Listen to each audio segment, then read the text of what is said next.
Welcome to KRR kitchen. இன்றைக்கி நம்ம கிச்சனில் நல்ல ஒரு அருமையான சட்னி ரெசிபி தான் பார்க்க போகிறோம். இன்றைக்கி நம்ம இட்லி தோசைக்கெலாம் அருமையாக இருக்கிற மாதிரி நல்ல ஒரு சூப்பரான வேர்க்கடலை சட்னி எப்படி செய்கிறதுன்னு தான் பார்க்க போகிறோங்க. ரொம்ப ஈஸியாக ஒரு 5 நிமிஷத்தில் செஞ்சிடலாம்.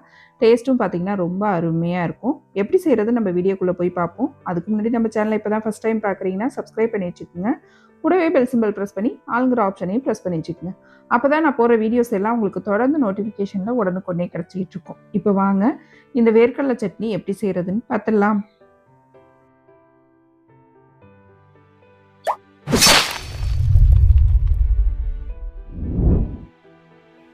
இப்போ சட்னி செய்கிறதுக்கு அடுப்பில் ஒரு ஃப்ரை பேன் வச்சுருக்கேன். இதில் ஒரு 50 கிராம் அளவுக்கு பச்சை வேர்க்கடலை எடுத்திருக்கேன். இப்போ இதை கடாயில் சேர்த்து நல்லா வறுத்து எடுத்துக்குவோம். அடுப்பை மீடியம் ஃப்ளேமில் வச்சு நல்லா வறுத்து எடுத்திங்கன்னா தான் கடலை நல்லா ஒத்தாப்பில் வறுபட்டு வரும். இது நல்லா ஒரு 5 நிமிஷத்துக்கு வறுத்து எடுத்துக்குவோம். இதுக்கு பதிலாக நீங்கள் வறுத்த வேர்க்கடலை இருந்தால் கூட நீங்கள் சேர்த்து அரைச்சிக்கலாம். லைட்டாக மட்டும் வறுத்துட்டு, இது பச்சை வேர்க்கடலை அப்படிங்கிறதுனால நல்லா வறுத்து எடுத்துக்குவோம். இந்த அளவுக்கு நல்லா வறுத்து எடுத்துக்கணும். ஒரு கல்லை எடுத்து இப்படி உரிச்சிங்க அப்படின்னா தோல் உறிஞ்சி வரணும். இந்த அளவுக்கு நல்லா வறுபட்டு வர வரைக்கும் நல்லா வறுத்து எடுத்துக்கங்க. இது ஒரு பிளேட்டுக்கு கொட்டி நல்லா ஆற வச்சு எடுத்துக்குவோம். இப்போ அதே கடாயில் பார்த்தீங்கன்னா ஒரு 2 டீஸ்பூன் அளவுக்கு எண்ணெய் சேர்த்துக்கிறேன். எண்ணெய் நல்லா காய்ச்சதுக்கப்புறம் இதில் ஒரு அரை டீஸ்பூன் அளவுக்கு ஜீரகம் சேர்த்துக்குவோம். இப்போ ஜீரகம் நல்லா பொரிஞ்சு வரட்டும். இது கூடவே பார்த்தீங்கன்னா ஒரு 5, 6 பூண்டு பல் சேர்த்துக்கிறேன். அதே போல் இந்த சட்னிக்கு தேவையான அளவு வரமிளகாயும் சேர்த்துக்கிறேன். ஒரு 6, 7 வரமிளகாய் சேர்த்துக்கிறேன். இந்த மிளகாயில் கொஞ்சம் காரம் கம்மியாக இருக்குது, அதனால் நான் கொஞ்சம் அதிகமாக சேர்த்துருக்கேன். நீங்கள் உங்கள் மிளகாயோட காரத்துக்கு தகுந்த அளவு சேர்த்துக்குங்க. இதிலே ஒரு கொத்து கருவேப்பிலை சேர்த்து நல்லா இதை வறுத்து விட்டுக்குங்க. நல்லா மிளகாலாம் வறுபட்டதுக்கப்புறம் இதில் ஒரு பெரிய வெங்காயம் சேர்த்து அதையும் நல்லா வதக்கிக்குவோம். வெங்காயம் பார்த்திங்கன்னா கண்ணாடி பக்குவத்துக்கு வதங்கினா போதும். ரொம்பலாம் செவக்க வதக்கணுன்ற அவசியம் இல்லை.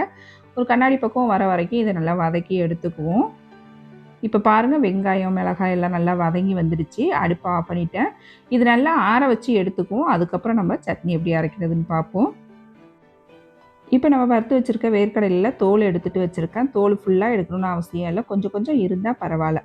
இப்போ நம்ம சட்னி அரைக்கிறதுக்கு ஒரு மிக்ஸி ஜார் எடுத்திருக்கேன். அதில் நம்ம வறுத்து வச்சுருக்க வேர்க்கடலையை சேர்த்துக்குவோம். வேர்க்கடலை சேர்த்ததுக்கப்புறம் பார்த்திங்கன்னா இதில் ஒரு அரை கப் அளவுக்கு தேங்காய் துருவல் சேர்த்துக்கிறேன். தேங்காய் துருவல் சேர்த்ததுக்கப்புறம் நம்ம வதக்கி வச்சுருக்க அந்த வெங்காயம், பூண்டு, வரமிளகாய் எல்லாத்தையும் இது கூடவே சேர்த்துக்குவோம். சேர்த்ததுக்கப்புறம் பார்த்திங்கன்னா அந்த சட்னிக்கு தேவையான அளவு உப்பு சேர்த்துக்குவோம்.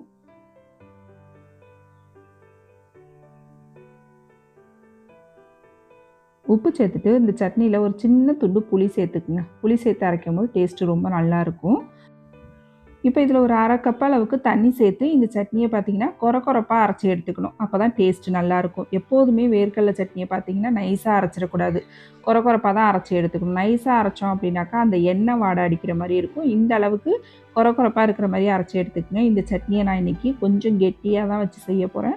இப்படி சாப்பிடும்போது தோசைக்கு ரொம்ப அருமையாக இருக்கும். கெட்டியாக வச்சு சாப்பிடும்போது உங்களுக்கு தண்ணியாக வேணுனாலும் நீங்கள் தண்ணியாக கரைச்சிக்கலாம். அதுவும் டேஸ்ட் நல்லா தான் இருக்கும். இப்போ கொஞ்சமாக தண்ணி சேர்த்து நல்லா கலந்து எடுத்துக்கிறேன். இப்போ நல்லா கலந்ததுக்கப்புறம் இதுக்கு ஒரு தாளிப்பு கொடுத்துருவோம்.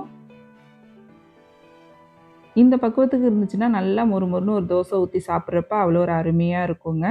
இப்போ சட்னி தாளிக்கிறதுக்கு பார்த்திங்கன்னா அடுப்பில் ஒரு தாளிப்பு பேன் வச்சுருக்கேன். இதில் 1 டீஸ்பூன் அளவுக்கு எண்ணெய் சேர்த்துக்கிறேன். எண்ணெய் நல்லா காஞ்சனா 1 டீஸ்பூன் அளவுக்கு கடுகு உளுந்து சேர்த்து நல்லா பொரிய விட்டுக்குங்க. கடுகு உளுந்து நல்லா பொரிஞ்சதுக்கு அப்புறம் இதில் ஒரு கொத்து கருவேப்பிலை சேர்த்துக்குவோம். கடுகு நல்லா பொரிய விட்டுக்குங்க. ஒரு கொத்து கருவேப்பிலை, ஒரு வரமிளகாய், கொஞ்சம் பெருங்காயத்தூள் சேர்த்துக்குவோம். இதெல்லாம் சேர்த்துட்டு அடுப்பை ஆஃப் பண்ணிவிட்டு நல்லா கலந்து கொடுத்துக்குங்க. அந்த எண்ணெயோட சூட்லேயே நல்லா வறுபட்டு வந்துடும். இப்போ தாளிப்பு ரெடி ஆகிடுச்சு. நம்ம இந்த தாளிப்பை சட்னி கூட சேர்த்துக்குவோம்.